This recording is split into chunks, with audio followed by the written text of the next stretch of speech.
Hey everyone, it's my day off, but you know what? I couldn't help but come in the greenhouse. It's a beautiful sunny day here in December.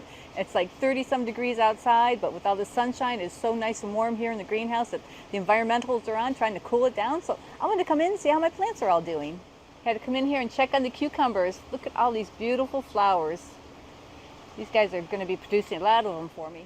So I wanted to show you these pepper plants that are doing really good for me. They have the beautiful white flowers.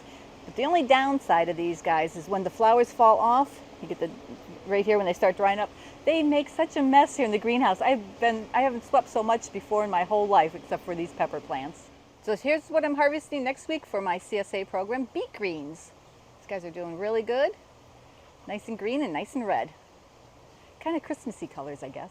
So I hope you guys liked today's little short here, and we're putting up videos on Tuesdays and Fridays, so there's a new one coming up on Friday at 4 o'clock. So tune into it and see what I'm doing in the greenhouse.